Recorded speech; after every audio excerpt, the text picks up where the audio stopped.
I'm your host, Franco. I am back. I am back with Jackson, the Force to Vote man. I'm so stoked to have you on, bro. How are you doing today, man? I'm doing really well. I see I'm watching. Actually, I'm on Rockfin right now. I look hella red, so I'm gonna adjust my saturation a little bit. But I'm doing well. Thank you for having me on. Yeah, this is the first time I have you on my show as like a guest for a one-on-one interview. So I want to start by asking you like some questions about like what motivated you to run for office since before you became a content creator, you ran for an office. You ran for a political office. So what motivated you to run, and then what motivated you to become a content creator? Yeah. What motivated me to run were local issues that I've dealt with in my community that I grew up in, like my entire life. And there you can kind of like extrapolate my political values and all the issues that we care about down to a local level in my own community and see how like I guess I would have been interested in running for office and trying to address local issues like environmental issues. We have a nuclear waste dump in my town that's located right on the ocean, and politicians are doing nothing about actually addressing that. There's been developers who are trying to like recklessly develop our town, build up like massive toll roads and shit like that. And also addressing other issues like homelessness, energy production, things like that. Those were all things that I had kind of been involved with through local organizations and local advocacy for a number of years.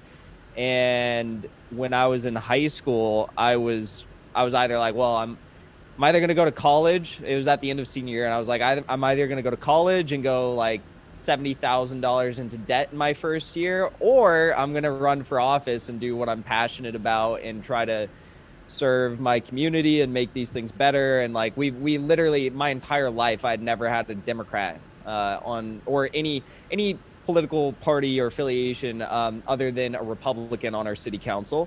So, and at the time I was a Democrat, so I kind of saw it as an opportunity to maybe bring in some fresh ideas, new ideas, different perspective on all of those issues, and decided to run.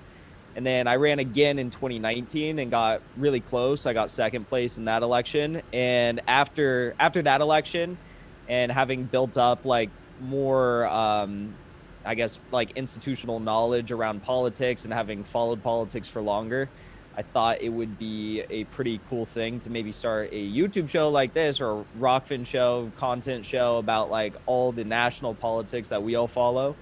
And, I've watched people, I mean, like, I think a lot of us like started watching more lib shows like the Young Turks and Kyle Kalinske and all that sort of stuff. But like, that's what I like really grew up on. And so it inspired me to start my own show.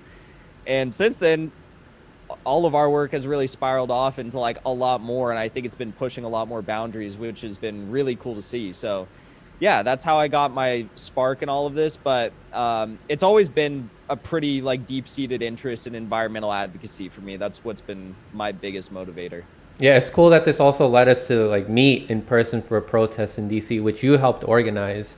And I admire you and praise you for that. That was great that you got to do that. And I remember you spoke to me a little bit about how you didn't go to college and you chose to focus more on politics. And I wish I could have done that. And like I wish I could have spent like my years just like reading some history during those 4 years instead of like paying for college. Like had like a little side job and just like educate myself. Yeah. Because college is kind of a scam. I don't know if you Yeah. agree with that. I think it depends, obviously. Like, I think we talked about this. It depends on Yeah, like yeah, what you're doing, of definitely. course. Like, Yeah. if you're going to become like a doctor, then college is probably pretty important. But like, Mm-hmm. if you're not doing something extraordinary that like needs a specialized education, then yeah, I would agree. And I was talking to my friend Austin about it today. He's not really political, but he's someone who's going to college on a scholarship, and he's like, it really is incredible that like neither of us are saddled with like student loan debt, because all of our other friends are like tens of thousands of dollars, if not Mm-hmm. hundreds of thousands of dollars in student loan debt at the moment. So on top of the fact that not going to college kind of gives you the avenue to really, try to work for what you want to accomplish and have all the time in the world to do it, you're also not saddled with that student loan debt, which is a big weight off our shoulders. So yeah, I mean, there's ups and downs to everything, and it's, there's not ever going to be a clear cut path for everyone. But I'm definitely happy with the decision I made. Yeah, yeah. And Joe Biden said that he's definitely gonna forgive all student loan debt, right? Yeah, all Oh of my it, down to God. every last penny. That's Jeez. that's the last I heard. Yeah. Yeah. So, yeah, we're gonna discuss movement for a People's Party today. Like we're gonna discuss like some follow up to the interview that he had with Annalise, as well as some of the claims that were being made by Our Revolution LA and claims that are being made by some of the volunteers. And I do gotta say, when I began my channel, I was a big supporter of MPP. I love the idea that we finally have this new party that is not just like to focus on only targeting like one ideology like libertarian or another ideology of like the Greens, but they want to gather all people who are sick and tired of the system. Like, let's Yep. all unite and take down the duopoly. Like, be like, look, we all share a common interest. We want a government that better represents us. But then I started hearing more from some volunteers, people who have had experiences with Nick Brana, and I started to lose a little bit of hope with it. But in the end, I want MPP to succeed. I want them to succeed. But in order for them to do that, some of the concerns need to be addressed. But we'll get into that a little bit later. But first, I want to hear from you. What is some of the research that you did on the fallout that MPP had? And first, let's talk about like what motivated you to become a member of MPP, and then I can ask you like what research you gathered about that. So, what motivated you to become a member of MPP? Yeah, so for me, it was pretty interesting registering as a member of the People's Party, because for my pretty much my entire life, there was a brief period of time in which I was registered independent, but for almost the entirety of my, life in which I could be registered to vote, I've been registered as a Democrat. That's not because I love the Democrats. It's because I wanted to run as a Democrat and have the backing of Democrats in my local city council races where I live. And basically, it was kind of a weird decision and like a weird phenomena for like for me personally to be switching parties after having like in some ways having felt like I really tied myself down to the Democrats, like having run with them, knowing so many people at the Orange County Democratic Party. Literally, like the day after I switched parties, I was offered a delegate alternative position for the Democratic Party in Orange County. So it's like there was a lot that was kind of scary to leave, but the fact of the matter was like the Democrats just fucking suck. Like they really suck, and I was so sick and tired of it. Especially, I mean, the icing on the cake for me was like force the vote and just recognizing that even the Yeah. people who've made the argument and really led the argument of like, let's infiltrate the party and change it from within, and like then we'll all have cake and be able to like dance in a in a like a fucking like bed of flowers after we win and take over the party. It's like, no, you guys are doing the same exact shit. Mm-hmm. And it took me a little while to recognize that. But after that, I was just like, I'm done. I can't do this anymore. There's no one in this party who is serving us. And it's a lot of theatrics, really. So I was over it. Joe Biden, of course, didn't help with any of it. The rigging of the primaries didn't help me want to stay in the party any longer. And I think like a lot of people, I was just ready, and decided that the People's Party was probably the next best option for me. Something that I felt like I should give a shot, because the Green Party I've had personal issues with in the past. And I know like I totally stand in solidarity with like the policy goals of the Green Party, Mm-hmm. but I just see problems within the Green Party that seem quite difficult to address as an individual member. And I felt as though starting fresh might be a better shot at actually having a party that represents the needs of working class people, and the broader American public. So that's pretty much what led me to switching parties. There's a lot of people that I affiliate with on the advisory council, that I kind of I'm like, yeah, like those people kind of have the same politics as me. I probably would identify with this group rather than the Green Party or the Democrats or just being independent. Yeah. Yeah, and I support a lot of the policies that the Green Party has, but the one thing that is problematic with the Green Party, aside from the problems that we saw in 2020 with the way that their primaries were being run, which I've reported on, and other channels have also reported on, was that the name Green Party may be a turnoff to some more conservative leaning people that we need to try to garner their support, right? So Yes. MPP, People's Party, that's a little bit more attractive to those people. Like People's Party, Mm-hmm. okay, they're representing the people in general. And then you can have rhetoric and you can have a platform that can appeal to them, be like, hey, we're also sick and tired of the duopoly and want to take it down. Unite with us. Like, you can unite with us for now. And then later on, we can have, after we have a more representative government, we can probably divide this party up into like two, like one more conservative, but at least it's representing the people and not the corporations. So that's why I was Yes. preferring MPP over the Green Party. So when you saw the statements that Our Revolution Los Angeles made, followed by like the other ex-members and ex-volunteers that were rolling around Twitter, what were your original thoughts, and who did you turn to confirm about the validity of the claims that were being made?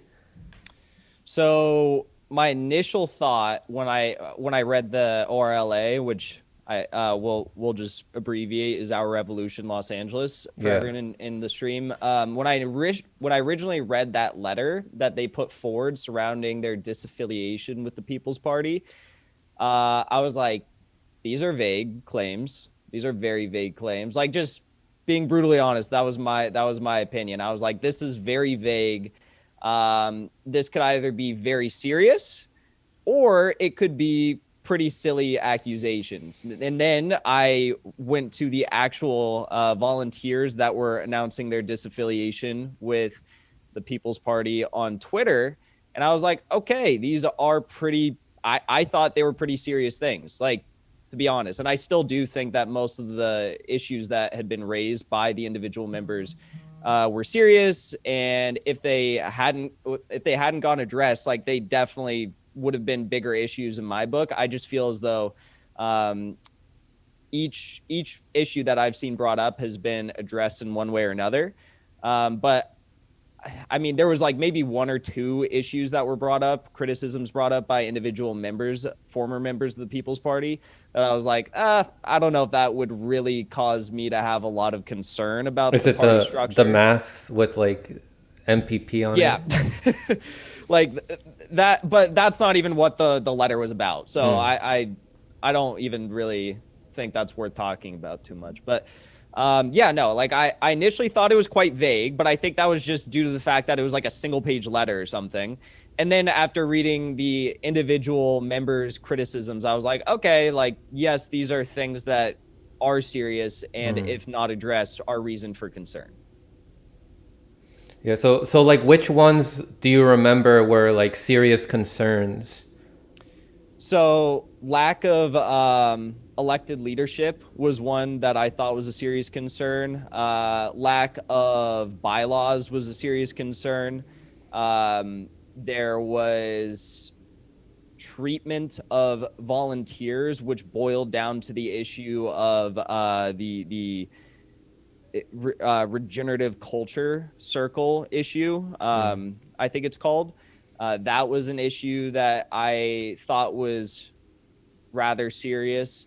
And I'm trying to think off the top of my head, I do have my Twitter pulled up, but those were some of the bigger things that I thought needed to be addressed. Yeah, the top-down hierarchical framework, that sort of a thing, that was a common concern I heard. And Yes, method of operations. Yeah, those were the three big things: party Yeah. structure, treatment of volunteers, and method of operations, which is like bylaws and all that.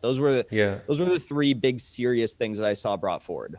Yeah. So then who did you reach out to first that's like affiliated with MPP? Did you reach out to Nick Brana, or was it Annalise first that you reached out to, or was it like around the same time? And then what did you ask them about it if you reached out to them? Yeah, so I initially brought it straight to well, like I said, I read the letter, thought Yeah. it was vague, went to the individual Twitter posts that people were posting while leaving the party, and I basically it was a lot of different tweets and stuff and a lot of statements, and some of the statements that people were putting out were like 4 or 5 pages long. So I tried to boil it all down into like one Google Doc just for me to like be able to like form into a text to send to Nick. And I sent it to Nick and I was like, hey, like, what do you think about all this? Like, these are the concerns I see being brought forward. Mm-hmm. I personally think these are valid concerns. And he directed me to talk to Annalise, as she was one of the actual co-signers of the Mm-hmm. petition group. The petition was brought forward from ORLA. So she was the former vice chair of ORLA and then like a co-signer of the petition. And basically we just had a conversation about everything that was being brought forward. And the conversation was a live stream that I had. Mm-hmm. We didn't even talk before we had that live stream. It was just kind of going straight into it.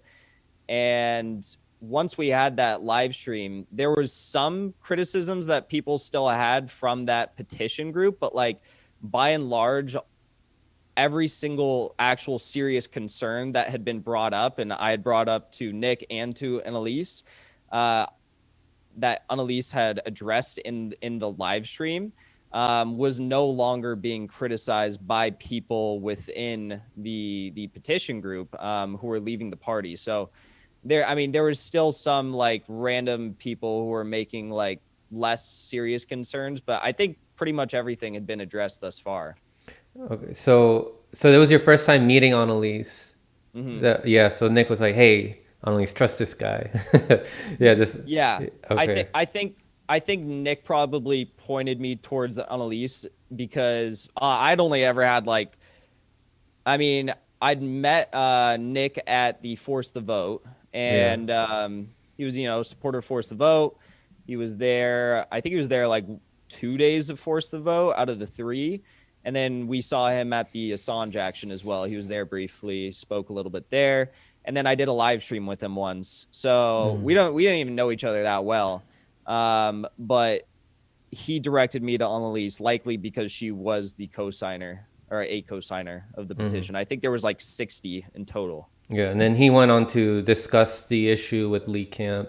But yeah, guys, check out that video that Jackson has with Annalise. If somebody, I know we have some mutual subs here who are in the chat. So if one of you guys could link to Jackson's channel in that interview so that they can look at that for more information and more context. So I did have two members on earlier. One of them was Joe Charest, and the other one is Renee Johnston. Joe Charest was the individual who had made the tweet that you also pulled up, like the screenshot of somebody saying like, "Oh, we gotta target Cornell West and Susan Sarandon," and then they expressed like what their actual intention was, and their intention was to try to let them know this is what's going on with the party. This is our concerns. Like it wasn't to try to like destroy the party. It's just to raise concern to Cornell West and Susan Sarandon, according to the individual who I had on, Joe Charest. And then Renee Johnston said that there's still some inconsistencies with the story that NLA's presented in your video and some of the concerns that people still have. So we can go over some of those if you would like, or if you could have Renee on and she can address like some of the inconsistencies she found. Yeah, I mean, we could talk about that. I don't really know. I'm For everyone who's watching, I'm Yeah. speaking as someone who signed up for the People's Party like 3 days before all this shit hit the fan.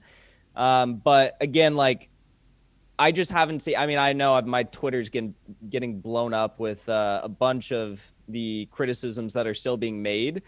But the thing is, I just haven't heard any inconsistencies with the story that's been brought up that's actually surrounding the tangible criticisms of the party. For example, the lack of elected leadership issue, that was one of the big ones that I thought was definitely a serious issue. My understanding is there's going to be leadership elections within the party over the next 12 months, probably 11 months now. The lack of bylaws was addressed by Nick and the People's Party executive leadership on the second call that they had with the petition signers. And they addressed it by saying, we are not only going to create bylaws, but we're going to have our active volunteers within the People's Party help craft those bylaws. The issue with the regenerative culture part of the petition was addressed by People's Party executive leadership when they came through and said, well, hey, look, maybe we shouldn't have downgraded the regenerative, or what I'm blanking on the name of the circle, but making regenerative into a circle rather than leaving it as a higher grade working group. And they said, maybe we made a mistake on that. Let's take a party-wide vote and determine whether or not it should be a circle or a working group. So like, I just haven't seen any of the criticisms about the party itself surrounding the actual petition being brought up anymore. Yeah.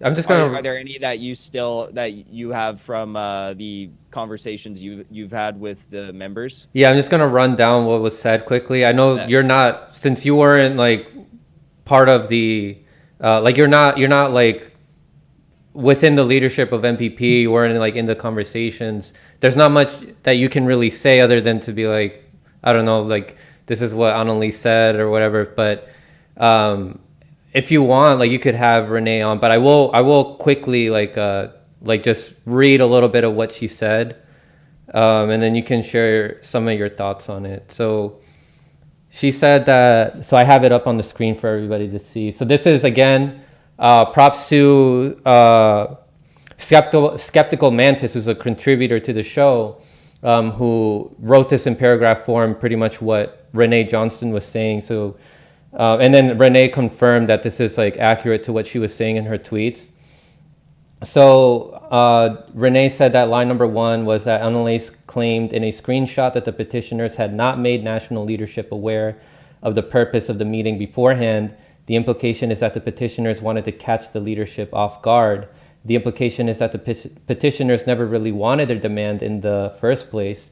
They just wanted an excuse to split the leadership. A video with one of the national leaders, Thomas Royko, confirms that the leadership did get a copy of the petition beforehand and discussed it for several hours the day before.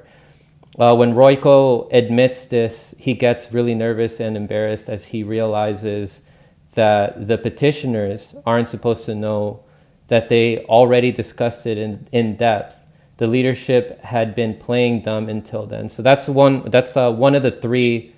You want to go one by one? Yeah. Let's go ahead and share your thoughts. So again, this is not me speaking on behalf of the People's Party. This is just me speaking as an outsider. Yeah.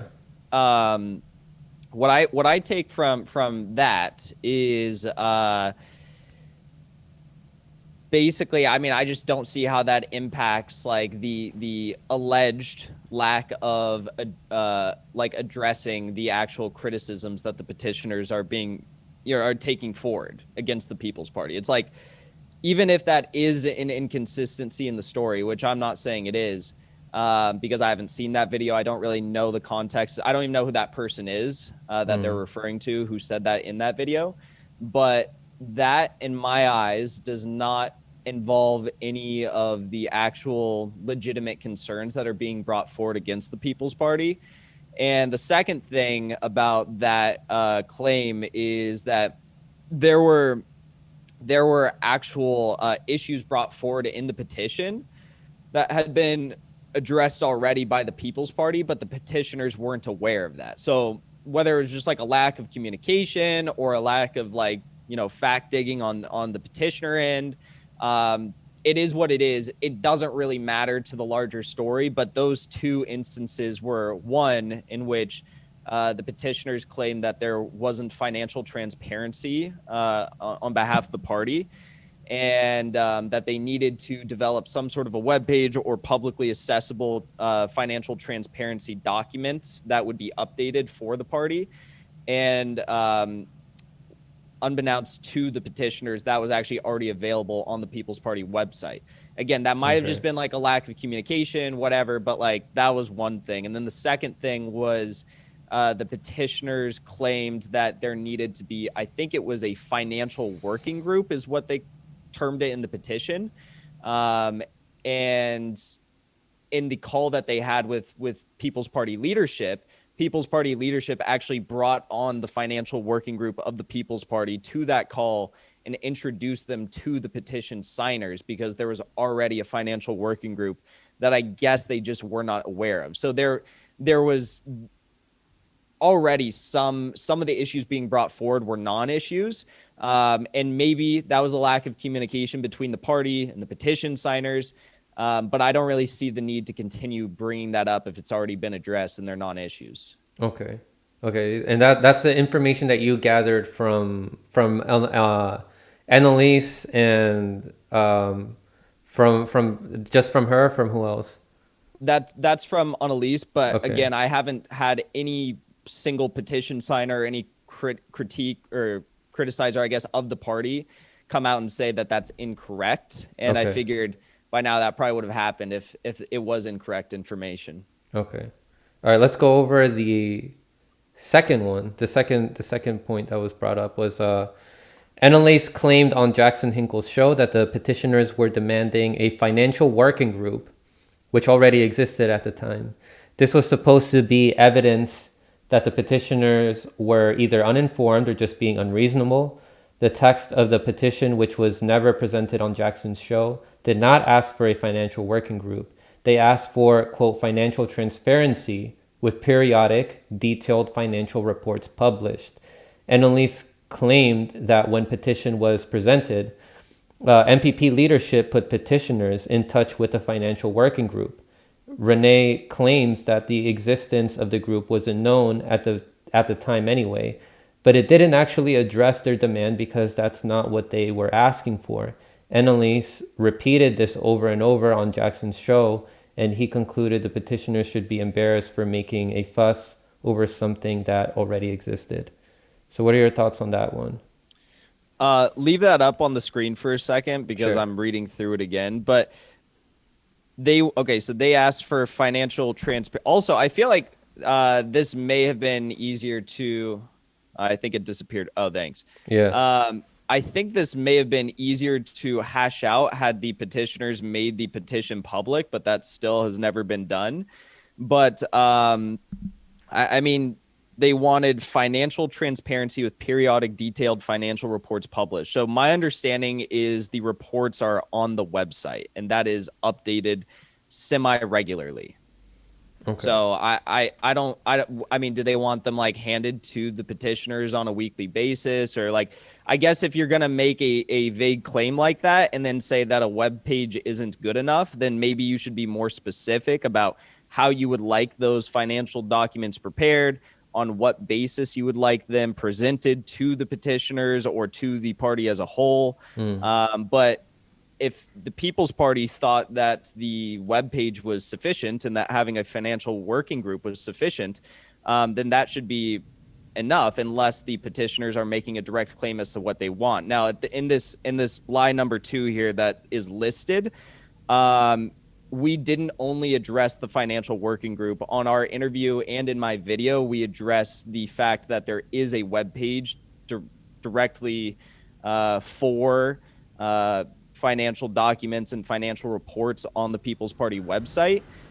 So it seems as though whoever presented this as a lie seemed to have left out the fact that there is a web page specifically for that on the People's Party website. But again, if they think, and I've read it now, if you want to take it down, you're good. But if they want to, if they say that the People's Party website, the webpage that they have isn't sufficient, and they have reasons why it's not sufficient, then sure, like maybe ask for more, right? Maybe ask for more detailed reports or more regular reports. But to just say that I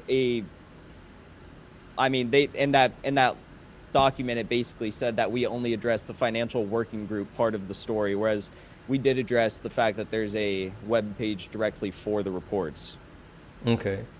Yeah, I mean, for more details and like to understand exactly what they meant, I don't know. I would ask Renee. Like, I can't speak on behalf of them, but yeah, like for more information on that, like if you would like, I would ask her.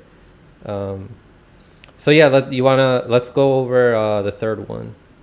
So the third one here says. Annalise claimed on Jackson's show that petitioners demanded two conflicting things at once. Supposedly, they wanted bylaws to be produced in a week or two, as well as wanting all volunteers to have a say on the bylaws. She presented this as more evidence of petitioners being unreasonable and demanding things that couldn't be done as a way to sabotage MPP. According to the screenshots, on November 19th, 2020, Annalise claimed that Brana and national leaders agreed to volunteers having direct input on the bylaws/procedures, as well as having bylaws ready for review by December 15th. This was the timeline set by Nick, not the petitioners. This deadline was never met, and bylaws were never produced. A new deadline was never proposed by the leadership. I don't know when Renee left MPP, and I don't know when the supposed, quote, infiltrators were expelled, but Jerry Perez and Our Revolution LA, who only represent some of the petitioners, didn't resign until February 8th. So you can't say they didn't give leadership time to deal with this. This is bigger than Renee. This is evidence that at least some of the petitioners waited it out for the leadership to address this. They never did. Furthermore, two former MPP members I personally met left weeks ago, although they didn't fully detail why to me, but at least I, if not both of them, had been part of the petition group. So do you want to share your thoughts on that line number 3? Yeah, that's a lot, but I can try to pick it apart. And again, I was not privy to any of these conversations or the fallout of the conversation, so I'm speaking as an outsider from what I know between the claims of Annalise, People's Party and their statement, and the petition signers who are still disgruntled over the antics of the People's Party. But okay, so the lack of bylaws and procedures, my understanding is that these are going to include volunteer input, and it's going to include every volunteer's input from the party, so long as they are wishing to make their input publicly available for the bylaws. If that's the date that the People's Party had agreed on and they didn't meet that date, then that's unfortunate. That is an issue, and I have never heard any of the petitioners bring that up until I just saw this statement. And that also was not included in the original petition. Okay, so everything that I've covered on my show has been surrounding the original petition, the original issues, and the immediate fallout thereafter involving some people being put into positions where they're essentially forced to resign. And I have not been made aware of that. So that's new information to me, and I don't know if that's accurate information, so I can't really comment on that. Other than that, if it is true, and they have not identified a new date in which they're going to be creating the bylaws, then they should identify a date and hold true to that date, and they should stay true on their word to include volunteers in the bylaw process. But again, I don't feel like I should be commenting on that, considering that I've never heard that brought up before, and I've never heard the opposing argument to it, because I'm sure there is one, because there's been an opposing argument that makes sense in my books to just about every single piece of the actual petition that's been brought forward thus far. And again, I find it very interesting that not one of these 3 issues that's being brought forward by who's the one that brought forward these 3 issues that are on the document? It's Renee. Renee, and So then Skeptical Mantis. Pretty much, he annotated them like yeah, because you know on Twitter you can only have like so many freaking characters. Yeah. yeah. So the three issues being brought forward thus far, um, none of them include the issues that are actually directly from the petition, other than this one, right? Mm. The third one. And again, if that's true, then that is, I think, a problem. Now, do I think that the People's Party should have, if they did agree to that date for having all their bylaws created with volunteer input, do I think they should have done that? No, because like, how can you create an entire set of bylaws for a new political party that quickly? It's just frankly impossible, especially with all the other shit that happened with Force the Vote during that time period and the lead up to it. Like, it's just not possible. So to make if they made that promise and didn't live up to it, then I think that is just a mistake. But I wouldn't necessarily say that it's one that was made with like ill intent. I would need to hear the whole story. But it is interesting, and I guess I'll reach out to whoever and see if that sticks true to the actual story, and if there's any opposing narrative to that, and whether or not the People's Party has decided upon a new date for creating those bylaws. Because I don't know, it's like, you got to have bylaws if you have a political party. Granted, they're going through the process of like moving from a organization to a party, so it's like they're going through that process right now, and I'm sure that's a lot of work, and it's work I don't envy. But I think it's work that needs to be done. But I don't think, if that's the one criticism that's actually accurate and say that it's a real issue and that story lines up with actually what happened, other than all the other criticisms that have been brought forward this far, pretty much. I personally, that's not something that I would leave the party over. And some people might disagree with me over that. Some people might leave the party over that, like a deadline not being met for bylaws. But that's just not something I would personally leave the party over. Yeah. So Renee said that there's 15 total, and she's the other 12 aren't released yet. And I told her I would do a follow up with her. She'll also be on Ricky Rand's show tomorrow. 15 our buddy. What? 15 total lies that she said she caught on the interview that she wrote about. I hope they have more validity than the first three she put forward. But I mean, if you're going to take the time to try and draw out a bunch of lies, I would imagine you'd put your first three steps forward as your best ones, you know, and your strongest arguments. And those were just not strong in the slightest. The third one actually, I think, is a legitimate criticism if it's true. But the first two were just silly. I mean, I easily debunked those in a matter of mere seconds, and I'm just an outsider who's been following the story. But no, I think the third one is reasonable if that's true. I think that's a reasonable concern, and I can see how some people would be very frustrated with that if they've been putting in like, you know, hours of work, 60 hours a week, you know, volunteering for this party, and then like, you finally feel as though you've made these criticisms of the party. You've actually you've stuck your neck out and said, hey, look, like, we need bylaws, and they say we're gonna have bylaws by this date, and then they don't have them by that date. That would frustrate me a lot. Again, I don't know if that's the actual story. I don't know if that's true. What Annalise said on my show, she didn't mention anything about that December 15th date. She just said that I think she said within the next 12 months, which again, now at this time is going to be like 11 months, the bylaws will be created and we'll have volunteer input. So she didn't go into details about how much the volunteers will be able to provide input in the bylaw making process, or give a specific date as to when that would take place. So Renee, much like a lot of the other volunteers who are no longer affiliated with MPP, didn't leave by their own decision. They were kicked out because of there were conflicts that happened online, like on their Slacks, and like misunderstandings that occurred. Like the full story is in the interview. Like, for example, for her, they said that she was acting hostile during a situation in which there was a white person that used the N-word, and then she was trying to explain to them why that's unnecessary. And then she ended up getting removed, saying that she was acting unprofessional, but they didn't detail how she was acting unprofessional. And it was following hours of work that she has been putting in for MPP as well as others. So just to close off on this part here, this part of the discussion, let's recap. Like, what parts of these did you debunk? Like, just to summarize. I would need the thing in front of me again. All right, I'm about to pull it up again. Yeah, because it's a lot. There we go. All right.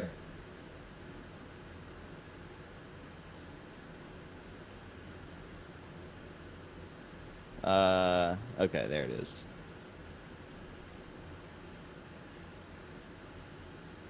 Okay. So the first one was about implication that the petitioners never really wanted demands to be heard in the first place. Copy of the petition. So that one, I mean, the actual items that were brought forward in the petition had already been we confirmed these were non-issues, right? The financial working group and the other issue was having financial disclosures on the website. So if if they had actually seen and been discussing the petition prior to them having the meeting, I would imagine that they probably would have, addressed those before sitting down for a meeting with everyone and wasting everyone's time over it, that those were actually non-issues and they had been addressed. And maybe if they had just dug a little bit deeper on the People's Party website, they could have found the answers to their issues that they were bringing up surrounding just those two items. In addition to that, the second one was about the financial working group.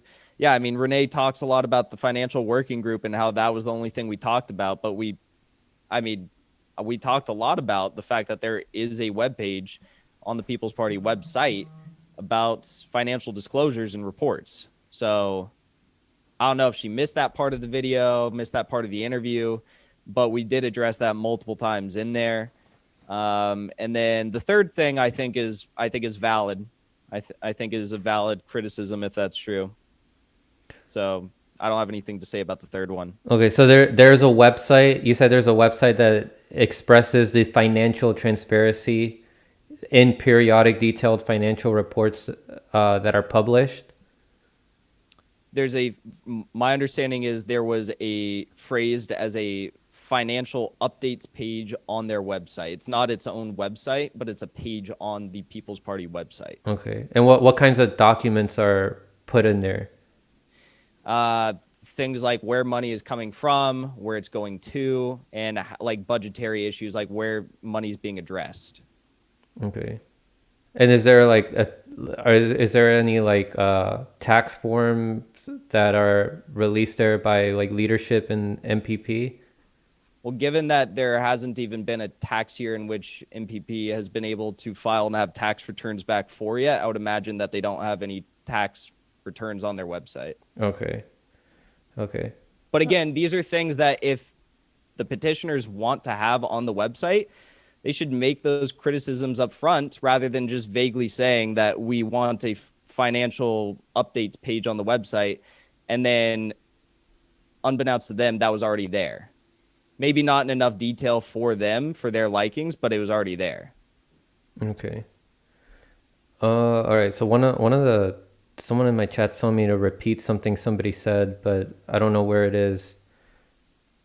So if you guys wanted me to say something important, repaste it, please, because I missed it. The chat's moving too fast.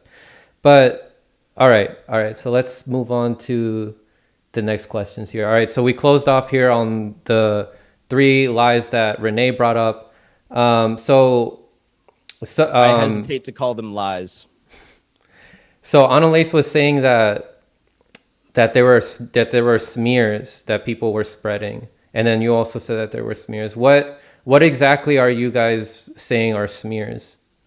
I think that saying that there's no financial updates page on the website is a smear when there is one. I think saying that there's no financial working group page when there is one That would be considered a smear. I think that consistently saying that they're not addressing the executive leadership issue when they've said that they're going to have elections for that is a smear. If you're continuing to say after the second call that they didn't address that.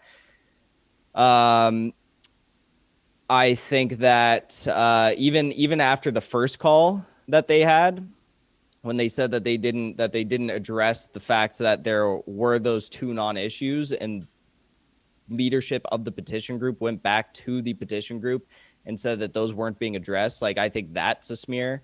But yeah, I mean, like, those were the items in the petition, so there's not much more to smear outside of that. But I think in their Discord, as you said, it may have been a miscommunication surrounding the individual who said, let's target Susan Sarandon and Cornel West next. I mean, I don't know how you can misinterpret that, but even if they did want to make everyone aware of the issues that were being brought forward in the petition, why wouldn't they just say, let's share the petition with everyone? Why are they saying that they want to target Cornel West and Susan Sarandon? I mean, that just doesn't make sense to me. And it sounds like, and it's pretty obvious that they were trying to target people to get them to leave the People's Party Advisory Council after Ryan Knight had just left for a completely unrelated reason, as far as I know. He was just upset that the party wasn't explicitly socialistic.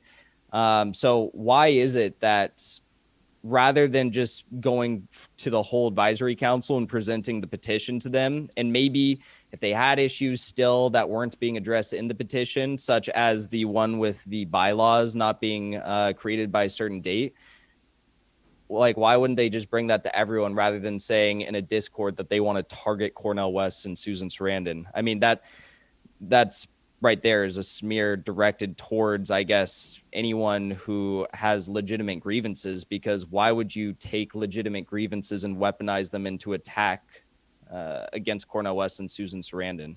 Okay. Yeah, and the person who I had on is not the person who said target, but they were in the conversation and then they were removed from it. Okay. Yeah. I thought, okay. Yeah. Yeah, but what So they were maybe meaning by that, misinterpreted it or something. what they were meaning by that, by like, all right, because they also said yes, like blah blah blah, was that yes, like we need to make Cornel West and Susan Sarandon aware about all these injustices that some of us volunteers are facing. So yeah, that wasn't the exact phrase though. Was like, cool. They were excited that Ryan had just left. And then they said, let's target Susan Sarandon and Cornel West next, which, like, in my eyes, if you, okay, this is the way I see it. If you have legitimate grievances with an organization, why wouldn't you try to address those issues than just target advisory council members and try to tear the party down from the top down? It's like, that doesn't really make sense to me. That sounds like people who are happy that the party's, to a certain extent, you're having people disaffiliate for maybe reasons other than the ones you're bringing up. Why do you want to tear the party apart rather than address the issues and move forward and maybe get rid of the people who are creating those issues? Because the way that the conversation in the Discord was going was like, we're excited that Ryan just left. Now let's try to get Susan and Cornel West to leave. well, it's like the way I see it is they're not feeling represented in the People's Party. They're very upset with it.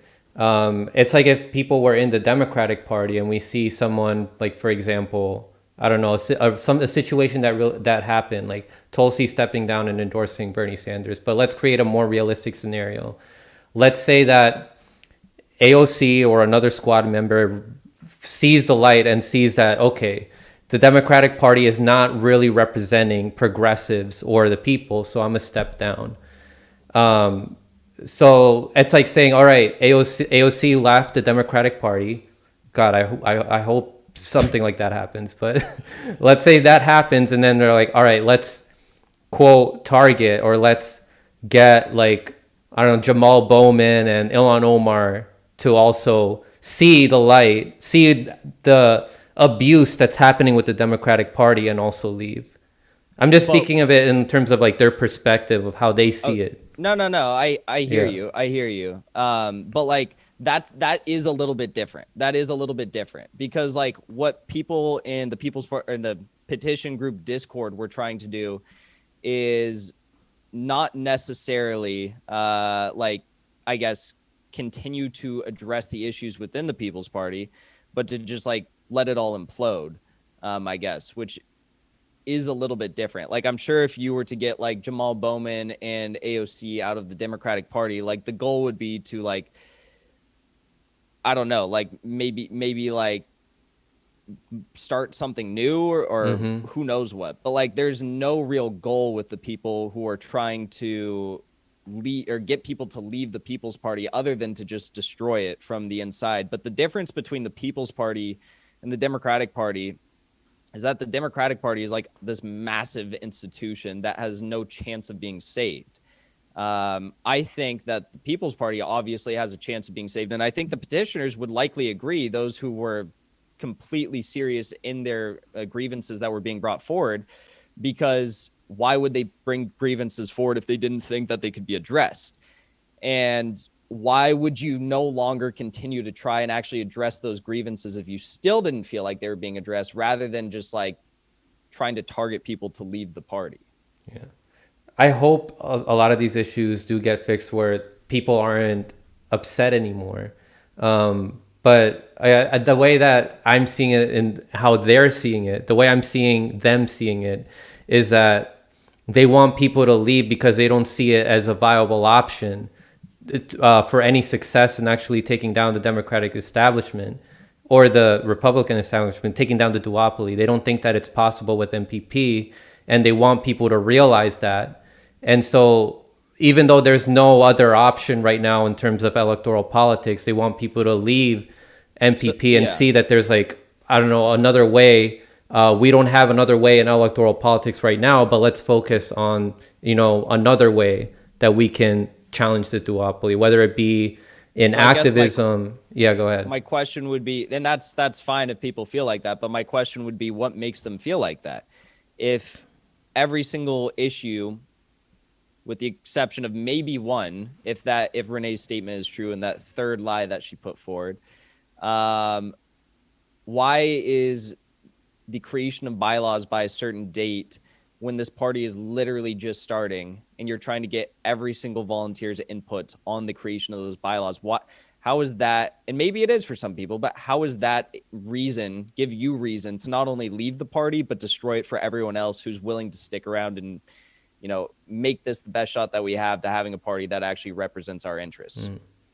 Yeah. Well, from what I spoke with Renee, she said that she doesn't want it to like be quote unquote destroyed. But she wants people to understand the information, like the experience that she went through and that other people are experiencing. But I do understand the wording that in that tweet, target, like it sounds more aggressive. It is aggressive. If you're directly targeting, I mean, you're coming off the heels of Ryan Knight leaving, which the optics of that are not great for the People's Party, if we're being honest. Like, I'm sure no one in the People's Party leadership was stoked on Ryan Knight leaving, and publicly putting out a statement that he was leaving. Yeah.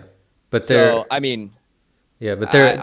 intention was, I want Cornel West and Susan Sarandon to see the injustices we're going through.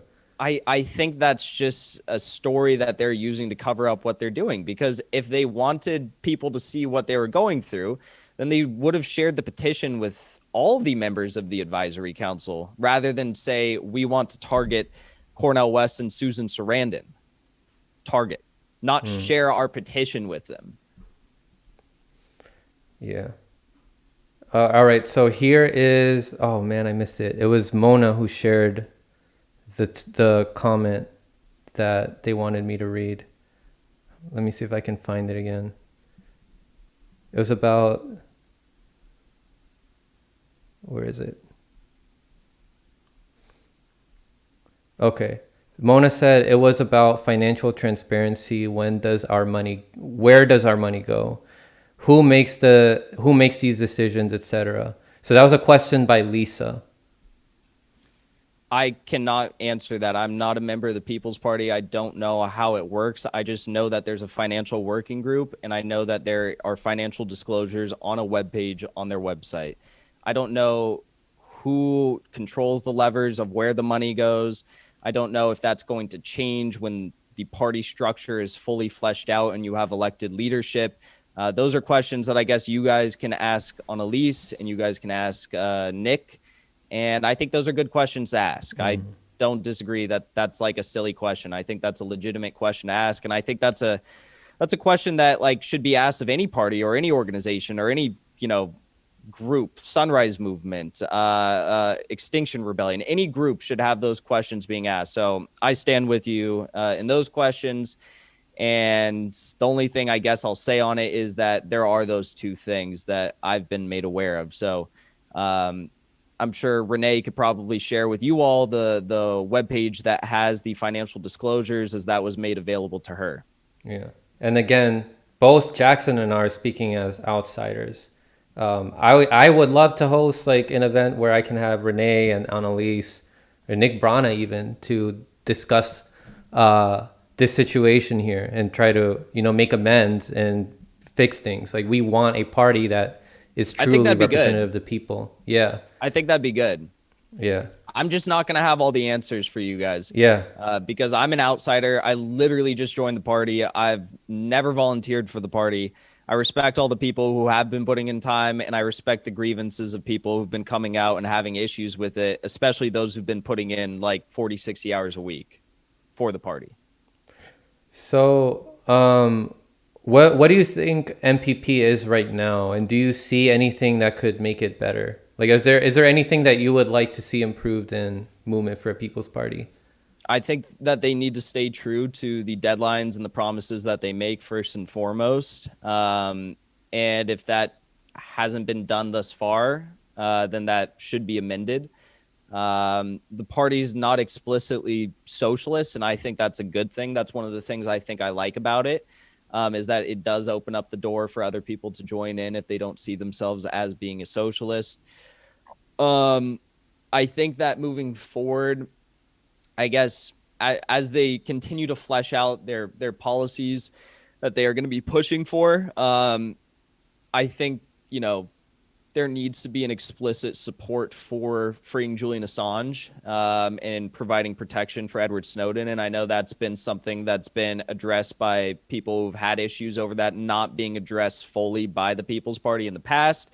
But since those concerns have been brought up, I know Nick literally went to the no extradition protest on behalf of the People's Party in Washington, D.C., which was cool. He spoke there for a brief moment. And I've also seen them tweet out multiple things in support of Julian Assange, but actually putting the pressure, on that issue, I think is something that's super important. And I think that I don't know, it's not really even a party yet. We're just starting now to begin the process of becoming a party. But I think the ways in which the issues have been addressed thus far, excluding the one potential issue of a deadline not being met surrounding bylaws that I think was an unreasonable deadline that they placed upon themselves. I'm happy with the ways in which they've been addressing their issues. Committing to having elected leadership positions, I think, is a must. So if they don't do that, that would be a big issue in my books. That would probably give me reason to leave the party. That would definitely give me reason to leave the party if they didn't elect leadership. And I think having volunteer input on the bylaws is a must. If they didn't have that, I would leave the party immediately. And yeah, I mean, I just feel as though a lot of the issues being brought forward have been addressed already by the party. And some of them, as we discussed, were non-issues from the start.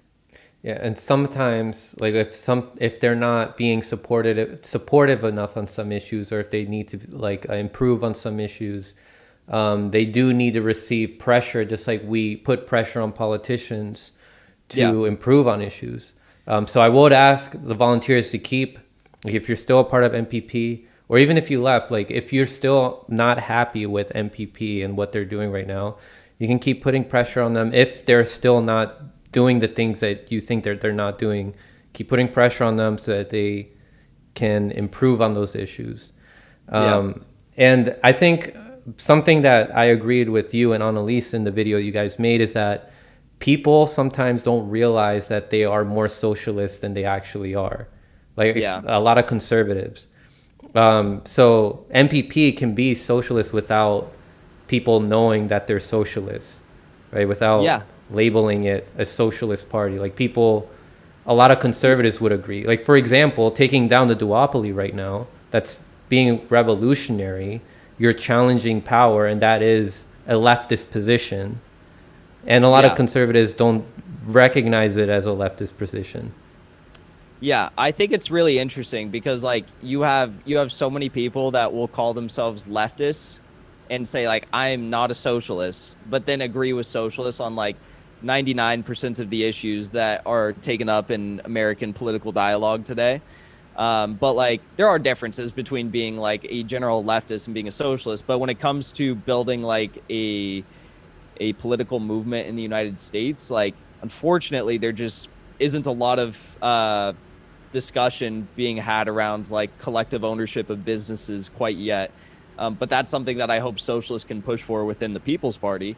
And yeah, I mean, do you have anything that you think the People's Party could do outside of, I guess, the petition issues that have been brought forward? I know you're kind of still collecting information and you want to have a larger discussion with members of MPP leadership soon. And I think that's a good thing to do. And hopefully some of the things that I haven't been able to address, they'll be able to address, and hopefully they do have that discussion with you. And I think you're really coming at it in a good way also, because like you're not like aggressive or threatening, or like you're not like having preconceived notions before talking to someone. And you're really getting all sides. So I applaud you in your effort to continue doing this and going down this road, because I think it's a good thing that needs to be done. But do you have anything that is still like grinding your gears about the People's Party, I guess, outside of what we've discussed thus far? So you mentioned there needs to be more representation of Assange. I know that Nick Brana supports Assange. Like he was there for the protests, but I think that it needs to be on their platform. I think that they need to be addressing that more. Yeah. I think that they need to be discussing foreign policy more. Tulsi Gabbard was able to garner support from a lot of conservatives because of her discussions on foreign policy. If they had an anti-imperialist message, I think that they would be more successful that way. But right now, it seems like their messaging is too vague. I don't know if you agree with that. I definitely think on foreign policy, they could dig in far more than they are. And I hope they do, because like Medea Benjamin is a member of the advisory council, and she's someone who I look to, not on every foreign policy issue by any means, but like I think on most foreign policy issues, she's pretty solid, and Code Pink is pretty solid on most issues, not all issues. I'm not in full agreement with them on everything. But I think really, really digging into that and leaning into that is going to resonate with lots more people, because 74% of Americans support getting out of the wars in Iraq and Afghanistan. And I would say like 90% of Americans probably don't know about half the other shit that's going on across the world with the U.S. empire. And like you pointed out, Tulsi did gain a lot of support from conservative leaning individuals because of her stances on foreign policy and being anti-imperialist. So yeah, I mean, I totally agree. I say, why not? And that's honestly like my two biggest issues are climate change, environmental issues, and ending the U.S. empire, imperialism, and all this like for-profit warmongering abroad. So, and the sanctions, because that's warfare as well. Mm-hmm. So I think, yeah, I 100% think that they should lean into that more. And I don't think it's so much about opening up people's eyes to U.S. foreign policy, but just like talking about it, because people resonate with that when you talk about it. It's like, you know, a news story comes out about like this past week that Biden is passing through all these massive arms deals for like Egypt and for Chile, and people in the United States don't know what the government of Chile is like, or of Egypt is like. I'd say most people probably don't, but they know that we should be prioritizing like domestic issues, like passing relief, before we, you know, approve $285 million worth of arms deals to foreign nations. So I agree with you. I think that'd be a good thing.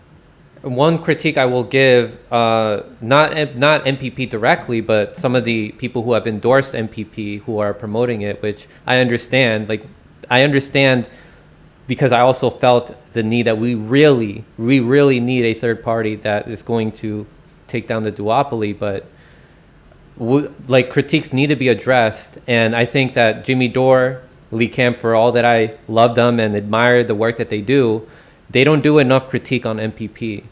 Like, they could have Nick Brana on and be like, hey, here's some things that I think you guys could improve on. Have more discussions about foreign policy, have more discussions on civil liberties. Like, if you have an anti-revolutionary, a pro-revolutionary message, you will pick up way more support. But I think they're very happy that there is a movement for a People's Party, and they think that it's enough to have one, but they're not focusing enough on how it can be improved.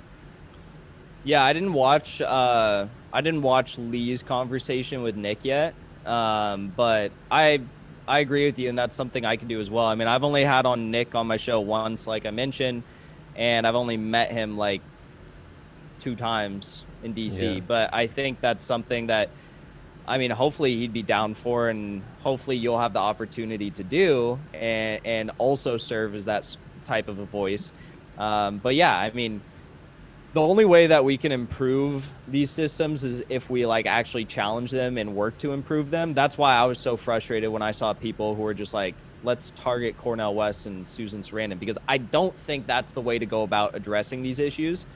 I think the way to address these issues is to have conversations, and then if they're not being addressed, then you leave the party, right? Then you leave the party. Yeah, but those people were kicked out though. And they were saying that because they felt like their voice wasn't heard. So they were trying to converse with the leadership, but they were kicked out. And so if the conversation isn't being had, they felt like they had to take it in that approach where they're like, hey, we need to target Cornel West and Susan Sarandon so that they see what we're struggling in. I would be the things that Annalise had conveyed to me were that those people who were saying things like target Susan Sarandon, target Cornel West, which again, I do not in any way imaginable see how that could be spun as opening them up to the real grievances that are being made with the petition group. I think that there's no way you could spin that for anything else other than what it is, and that being that they were trying to get people to leave the party and essentially make it implode. In a maybe not so, moralistic way by just trying to attack them the day after Ryan left for maybe bullshit reasons. My understanding was those people were making those sorts of claims and remarks before they had even been asked to resign from the party.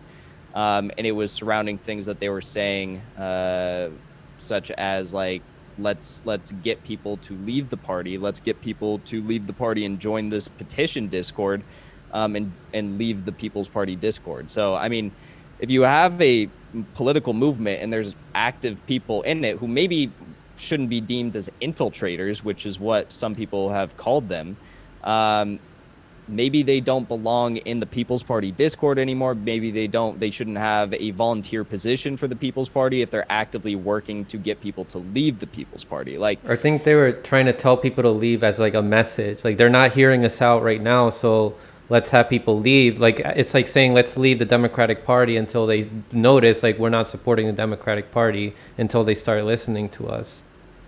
Again, I would just like question what are the things that they're not listening to them on, because I haven't heard anything that would give me reason to leave the People's Party yet. Yeah, that's why I had them on, to ask them like what was it that they're not listening to you on. Joe Charest, who was in that conversation in that tweet that people are sharing, was saying that they weren't listening to her on they can improve their outreach for people with disabilities. And she went into detail on how they weren't listening to her. Like, she was saying that they said that they couldn't afford it, and she said, well, there's other ways that we can reach people with disabilities in a way that's free or cheap. Like, we can ask college students, we can ask people that work in high schools and middle schools to volunteer. Like, she said that she had experience with it, but and that it could be done for cheap or for free, but they weren't listening to her.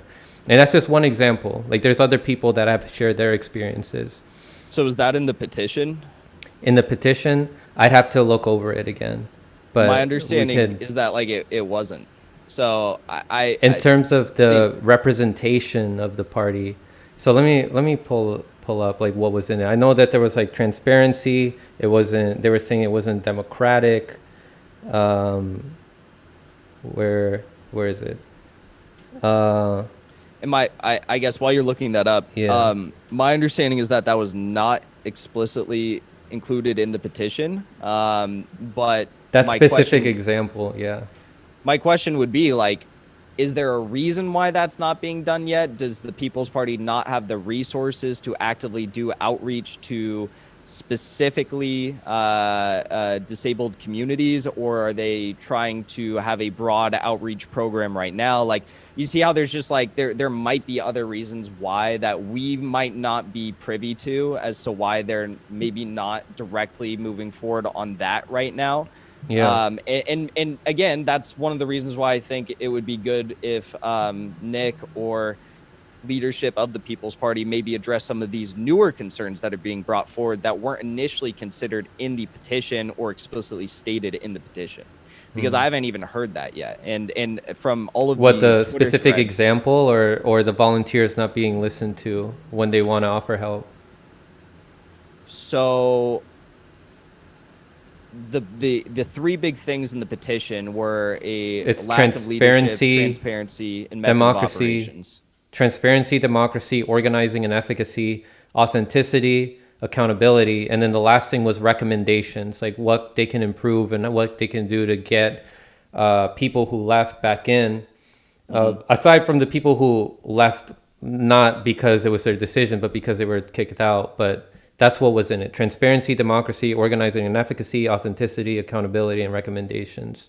So, and like one of the other things that I saw that was being brought forward surrounding like a lack of listening to recommendations that some people were taking seriously was the mask thing. The fact that like People's Party wasn't adding certain masks to their merch store. Yeah. And it's like, Yeah, but that's just once one example. Like that's totally, just, I totally yeah. agree with you. But what I'm saying is when you listen to these stories, like the specific examples, right? Like the lack of outreach to disabled individuals, like there might be a reason as to why they're not doing that yet. Maybe they have plans to do that. Maybe they just don't have the resources to do that right now. I don't know. But Yeah. with the story with the masks was that there were ulterior reasons as to why they weren't using that individual's mask company to add masks, MPP masks to their website, right? They were already working with like a distributor or something.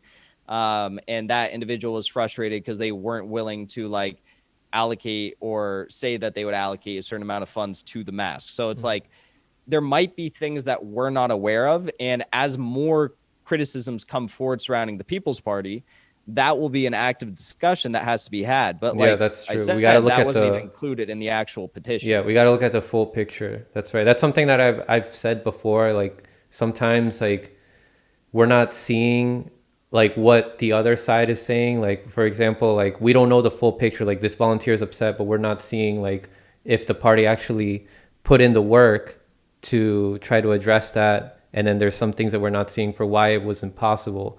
I've said that before, but also again, we don't know. Like it's not the full picture. So Yes, we also got I to agree. give the benefit of the doubt. We also got to not only just give benefit of the doubt to the party, but we also have to consider the volunteers. Right? Totally 'Cause some, agree. yeah, The only reason why I even bring up the fact that the whole story should be taken into account is because so far, every time we've taken the full story into account surrounding each grievance that's been brought forward so far, excluding the one about the date with the bylaws, is that every time we've brought in the full story, there's a reason why certain things are being done in the way they're being done. The bylaw one with the date, I don't have anything to say about that. Like that actually sounds like a legitimate grievance. That hasn't been addressed yet. I think many of the grievances have been legitimate. But I do think it's important, like you said, to have the full story And you know, it might be that they're just like fucking up on that issue, Yeah. and that's something that should be addressed. So who knows? Who Yeah, knows? but I think it shouldn't just stop at hearing from the volunteer first and then hearing from the leadership and then just stopping there. I think that we need to keep seeing, like, okay, did the leadership address fully what the volunteer said? Like, I that's why I agree. think it's important to have like a panel discussion and Yeah. have them like make amends and sort everything out. Yeah, like Um, the bylaw one is a perfect example yeah, of that. If that's how it actually went. Again, like I will follow up with people at the People's Party about that, because it's like, okay, you guys said that you were going to create bylaws with volunteer input, and that was supposed to be the addressing of the grievance, right?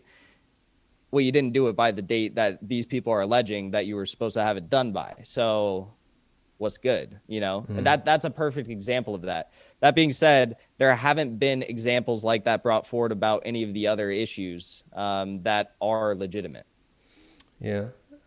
So I do want to, before I forget, I do want to address the concern that Annalise and Nick Brana were bringing forth, or not really. It wasn't not just a concern, but they were making claims that there were infiltrators that were in MPP, which it is possible. Like, it's happened in like the Green Party. It's happened in other movements. Like, there's been infiltrators from the establishment that are trying to ruin the party. But I'm curious to hear what evidence they have that there's infiltrators and that the petitioners are infiltrators. Yeah, I wouldn't know. I just joined the party. I would not know as to like whether any of the volunteers are infiltrators, or be able to speak to like the Discord other than the screenshot I saw, which was pretty clear. But my understanding is that person was already out of the People's Party. So it's like you can't be an infiltrator if you're already out of the People's Party.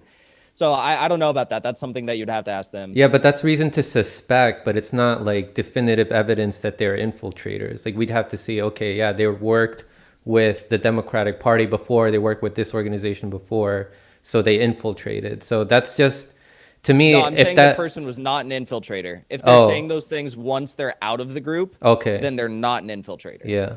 Yeah, well, that's the evidence. That's the only evidence I've seen that Annalise and like other people in MPP are using to say that there's infiltrators. But I guess that's something that I would have to ask them directly, since they're the Yeah. ones that are making the claims. Yeah. Um, For like, you know, that does give me reason that there might be when you see statements like that. And I'm sure there's people who are like in the group that are just kind of like observant and watching what's happening. And technically, I guess that's an infiltrator if you're not like actively contributing to the explicit goal of the People's Party, but you're sitting in and listening to all their conversations and shit. But like, I I wouldn't be able to say if there's like actual infiltrators in the party. The only thing that does seem weird to me is that the leader of the petition group, who is the chair of ORLA, continued to say that People's Party was not meeting any of their demands from the petition after they had multiple meetings with the leadership of the party. So I guess my question would be, if they did make an active effort to address your demands, excluding maybe the one about the bylaws, then why are you continuing to tell the petition group that they're not meeting your demands? That seems like sus to me. And I would want to know why. And it seems as though they are directly misrepresenting what the People's Party is trying to do. I mean, I would imagine that the People's Party leadership didn't just like sit on their asses all day and wait around for this phone call to take place and have nothing prepared for the phone calls and the meetings. It's quite obvious that they didn't do that. I mean, they even brought in the financial working group and had the website prepared for them to show the petition signers. But like, why would you continue to say that they're not meeting your demands when they're actively trying to do so? or so they claim that they're trying to, but I mean, maybe for some of the things they are, like, there is evidence to show that they are trying, but it's not all the things that the volunteers are upset with that we've seen evidence that MPP is actually trying. But it's just several things that are going on. But yeah, I would like to hear from Nick or Annalise or whoever about like what evidence they have about the infiltrators. Because so far, what I've seen, there may be something to like to give reason to suspect and speculate that there's infiltrators, but I haven't seen anything definitive to conclude that they are. For example, Joe Sherry, who I've had, does not have like an affiliation with the Democratic Party or anything.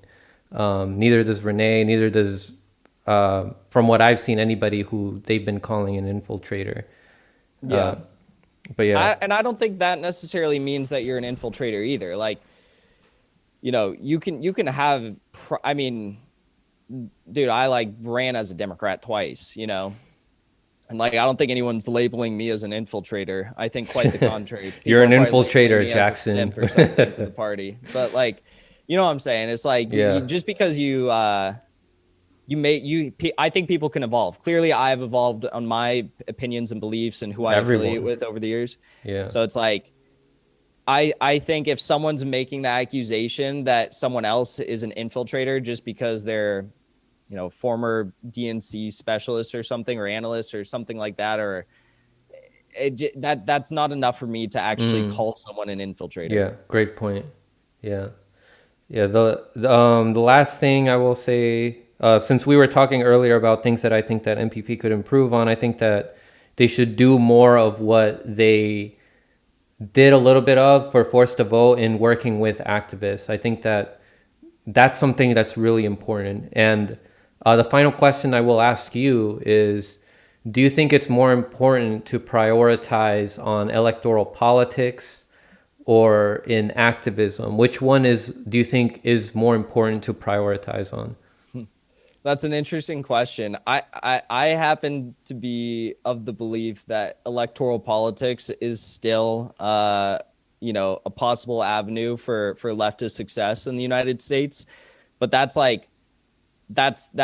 everyone's going to have their own opinion on that, because some people are, depending on how you affiliate politically, like some people believe electoral politics is a sham and that no good can ever come as a result of electoral politics. You have anarchists, you have people who like just don't describe to electoralism, which is fine. Like there's so much good that's being done by people in organizations or in mutual aid networks, and I applaud everyone who's doing that. Same could be said about people who are doing advocacy and like organizational work and just like what we did with Force the Vote. It wasn't even an organization. It was just like a ragtag group of like people who care about Medicare for all coming together and fighting for that. So I still like electoral politics. I enjoy following electoral politics, and I do still think there's an avenue for success there. And I definitely think there's an avenue for more harm to be done unto the everyday American by electoral politics. So for that reason alone, I think it's important to continue following and trying to hold these people accountable. But yeah, that's I do like that question, and I've never really debated anyone on that. And I think there's definitely a strong argument for people who don't believe in electoral politics and think that we need to push through other avenues to try and make positive change. So that would be an interesting discussion to have, like people have conflicting thoughts on that for a stream maybe one day. Yeah, and I've evolved a lot in less than a year on what I believed in terms of like what should be prioritized more. I thought both are obviously important. I still feel that way, but now I think that we need to prioritize more on activism, seeing as how right now we don't have much representation in Congress. And they need to feel the urgency. They need to feel the pressure by the people. During the primaries, I was leaning more towards an equal amount of prioritization of activism and electoral politics, as I had hope in Tulsi and Bernie and like some of the other guys, but they went on to disappoint me. But now I think that prioritizing on activism is more important. But yeah, that's something that we need to have more discussions and delve deeper in, because we're running out of time and we need to act quickly. Personally, I think that electoral politics will not get us there fast enough. I think that we really need to take action in activism so that we can get we can take action on what needs to be done, like with imperialism, with climate change. Like, do you think that we can mitigate climate change in time with just electoral politics alone? Like, I know there's people that think that. Yeah. That's not what I'm trying to say either. No. I know you're not, but I'm saying, like, rhetorically, like, there's people that think that. Yeah. No, and I was listening to I've gotten really into listening to not just like the Gray Zone, but to like Max Blumenthal has just given like a bunch of really killer speeches over the years at different events all across the world. And I was listening to a speech he gave today I think it was in New York at some sort of like a media, like indie media summit of some sort. And he was talking about the fact that like, hey, like, you guys remember like 10 years ago when there used to be protests of tens of thousands of people in the streets calling for an end to all of these illegal for-profit wars? And everyone's like, yeah. And he's like, you notice now how it's just like 12 of us that kind of get back together again every year. And we're like, how's it going? How are the kids? You know, it's like the pressing activism and organizing has stopped, but the wars never did. And that's the biggest issue that I think we have today. And the only way we can really stop it is if we wake more people up and continue the pressure. But it's like, as with just about every issue, they've created this facade of actually caring and about actually like pressing on these issues, and really hiding some of the evil things that they're doing to make it so people just don't feel the need to get out in the streets and protest. And I mean, I think the squad is a perfect example of that. But you know, I'm happy that we at least have a group of people who are kind of rising up and trying to do that work. Yeah, like, and I'm happy to see that there's a domino effect with people who are starting to take on citizens journalists like you and I. Like you're doing excellent work. The MCSC network is doing excellent work, which includes the Convo Couch and Robbie Yeager, who I'm excited to have on Thursday. Then we're seeing more support and more of a union with journalists like Max Blumenthal, who showed up at our event, like with Assange. I can't wait to see more of that. Like, I can't wait to see more people understand the urgency to all the problems that are happening with our world. Jackson Hinkle, host of The Dive with Jackson Hinkle. I'm so glad to have had this conversation with you. Are there any final thoughts you would like to share? We got to get you on my stream soon and talk about. I want to talk about all the censorship stuff you've been dealing with. So maybe we can nail down a time.